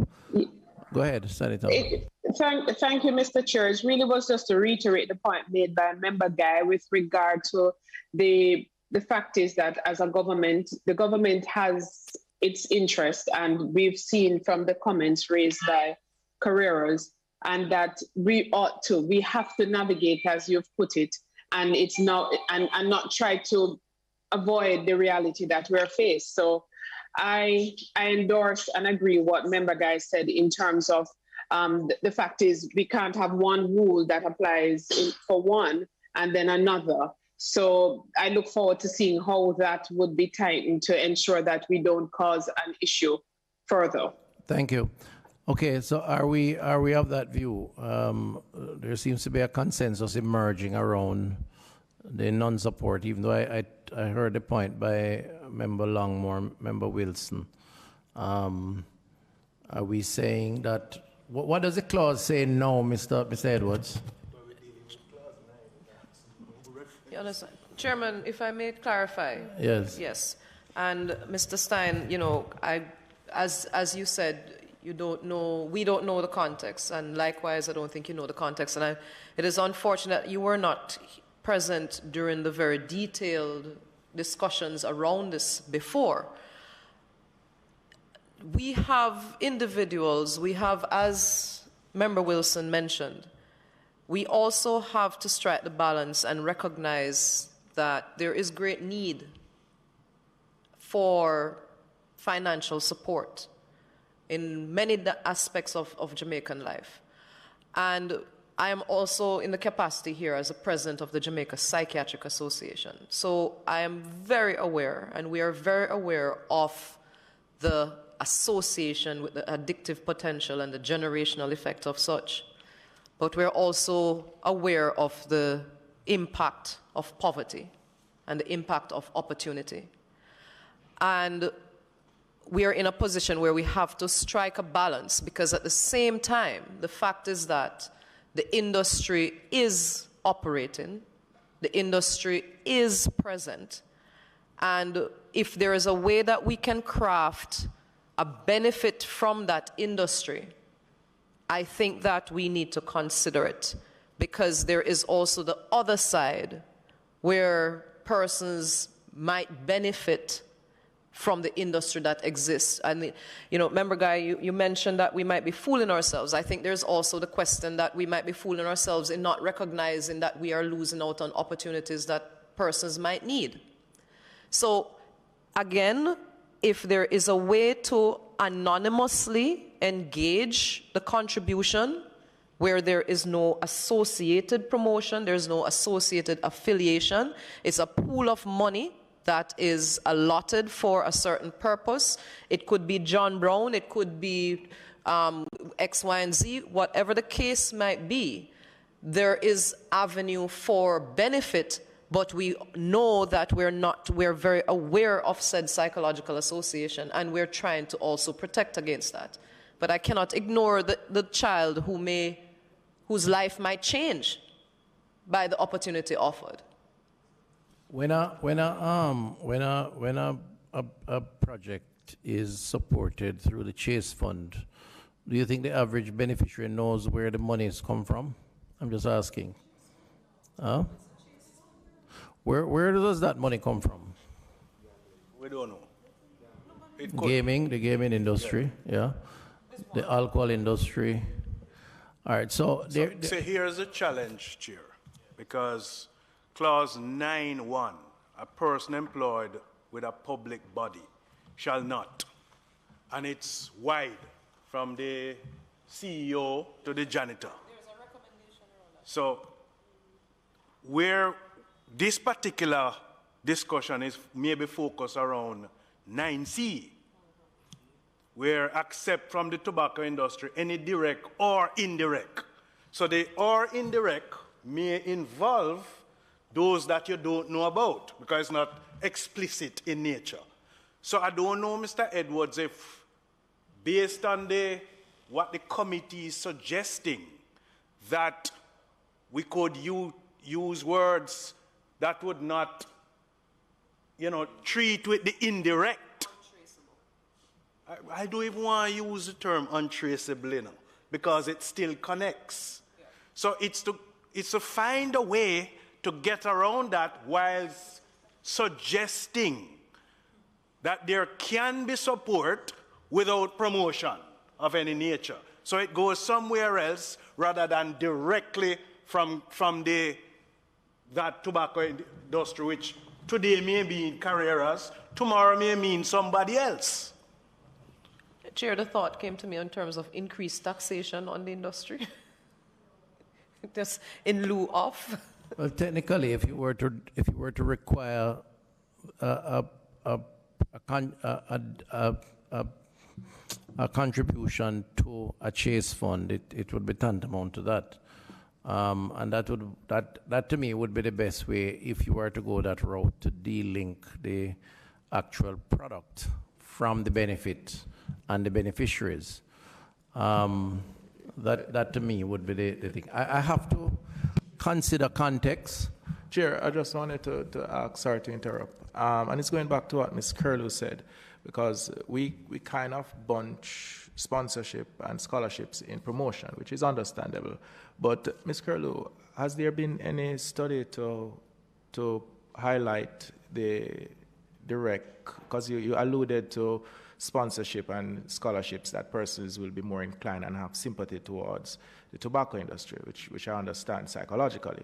But has there been any study that points to scholarship, specifically scholarship, and its impact on tobacco consumption with that particular group of students or potential students? Because we kind of lump it together in promotion, which I think kind of muddies the water, because in my anecdotal understanding, it will provide a less direct impact on tobacco smoking and the further consumption of it. So you can highlight that, and if you are not able, Mr. Stein, if you have that data, thank you.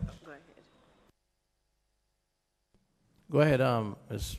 Curlew. I'll defer to Mr. Stein. We were just discussing it and asked if there's any relevant data. For Jamaica, the answer is no. So I was checking to see if he has the international data on that.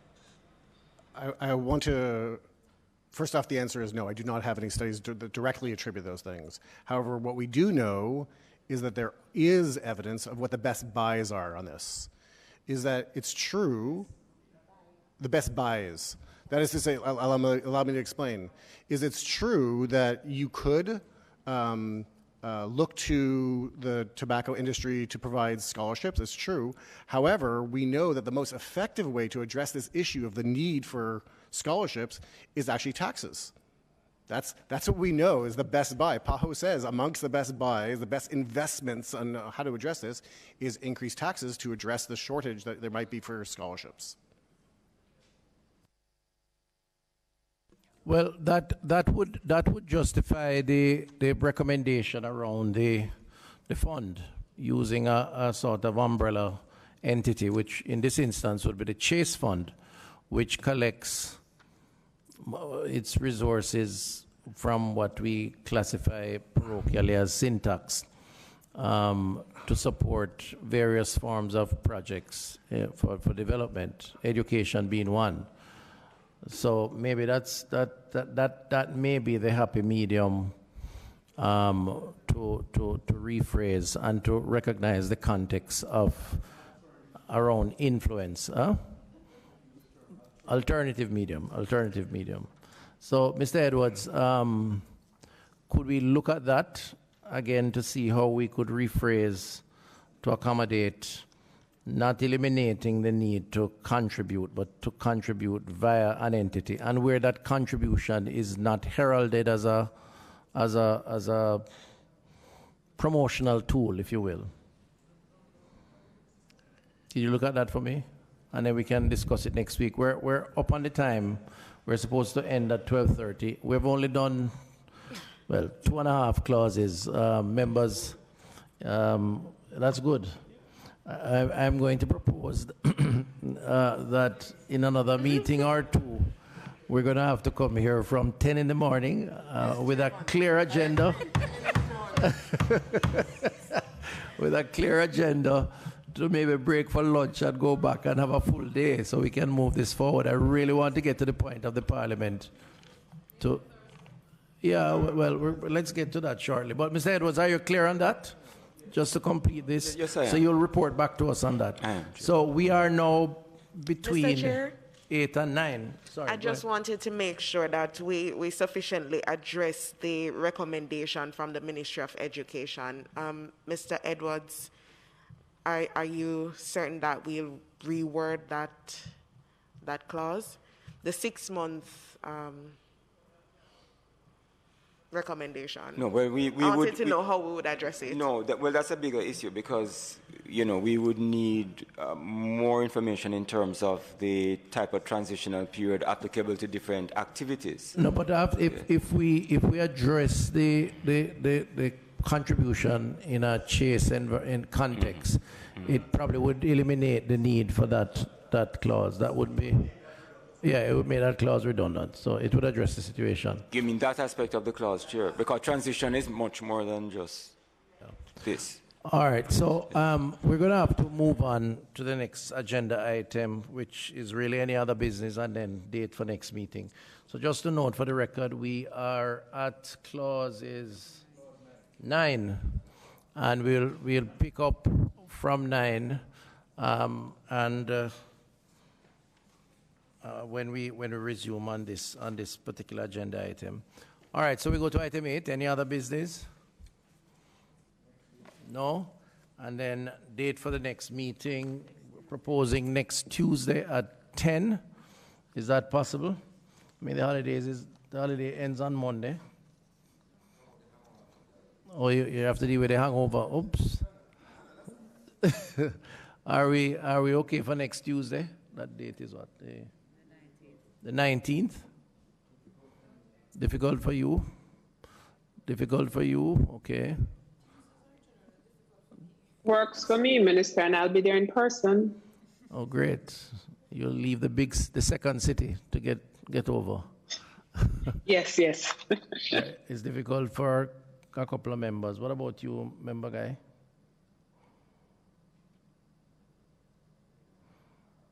It's difficult for you also. What's the next available date? What about Wednesday? Wednesday? No, Wednesday? May? No, I'm unavailable on Wednesday. Okay. The 20th. Oh, well, Wednesday is not possible. The parliamentary agenda is heavy next week, if not Tuesday. What date in May? The 10th or the 11th. That's a long May. I would want to do a day or two and just get it over with, to be honest. Yes. Yes. Since it's so far away, that will block 2 days that we can get, and then that would allow us some Can we try and do progress. that? Can we try and do that? Chair, are you saying the 10th of May? What did you say? The 10th. Whatever it is, let us block 2 days, enter 2 full days. Can we do the Tuesday half day and the Wednesday full day?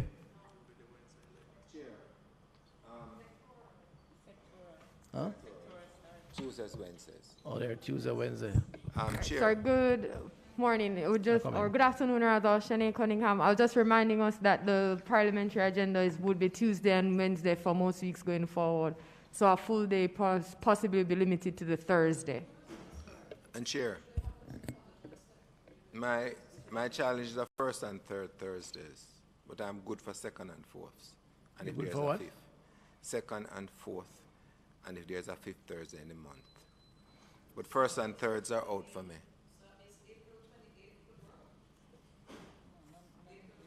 No, apparently the diary, the parliamentary diary is full. So I will need a new parliament so we can have multiple activities at the same time. The 26th is what date? Can we do the 26th of February? February. May. February. Oh, May. No, that's way down. I won't be here, by the way. No. Is that possible? So we're bottleneck by staffing. So could we do the 10th and the 11th half day? I mean, before 2 p.m. Can we start at 9 o'clock? 9, 10, 11, 12, 12:30. So I don't know that. Let's try and look at the 10th and 11th, starting at 9 to 12:30, and see how much we can get done. Yeah, if all are agreed to that. That's okay? All right, so the next two sittings we're proposing for the 10th and 11th, 9 a.m. to 12:30 p.m. And we'll try to go through as quickly as possible while still preserving the thoroughness that is required. Mr. Edwards, you have a few things to revisit for us. All right, so thank you very much, members. And meeting is adjourned, moved by members Gale, seconded by member Golden. Thank you.